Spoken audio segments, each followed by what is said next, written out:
So why are you on the planet? What is your mission? My planet is to have conversations like this very now moment with you, so I can bring this information to the world. If I were to talk about my unique sound bite that would maybe be original and why I exist and the type of private practice I provide, and that is just to just let people know that you could be human. You to be a spiritual person doesn't mean that you start talking softly and you no longer drink any alcohol and you become celibate.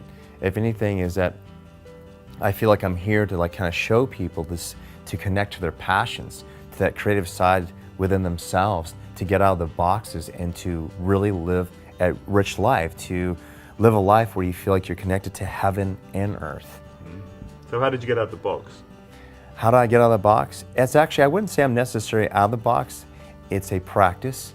But I do live a lifestyle and do things where it's really hard for me to fall back into the box because I'm reminded every day of how beautiful my life is, such as being very close to the beach, to attracting friends who are a little bit more outrageous, for them to call me on my shit. And so I've created a very beautiful, conscious community where like it'd be really hard for me to be an idiot. You understand? People are going to like say, what's going on there? Like I don't try to attract friends who agree with me.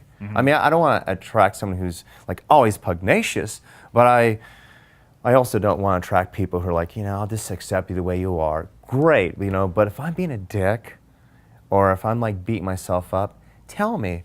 I don't care if I'm a therapist. I don't care if I have a really good track record. I don't have a good track record with myself.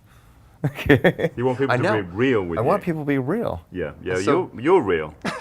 You're real. So you want to see that coming back. Exactly. So back to your original question, why am I here? Is to be real and hopefully be able to model that and have people connect to that level of consciousness, especially for say the type of men who think like the spiritual stuff is a little bit woo-woo, or just people who kind of see it as maybe some like kind of cultish, but more it's not even about reading a particular book or dressing like a hippie. It's more your way of being and learn how to really breathe and relax in your body and ask more questions. Why am I here? Why do I exist? How's this serving me? Do I really love my son, or I love him because I was taught to love him because he came out of my vagina? Do you understand? That's very profound to actually ask that question. I mean, do you love your son for his complete essence, even as he challenges you? Because he might be your teacher. When you start opening up to all the different archetypes of all the relationships that are in your life, you start loving people on a much deeper level and you start really accepting and respecting them. I mean, you realize that life itself is your teacher and your children are your teachers. And life becomes more fun.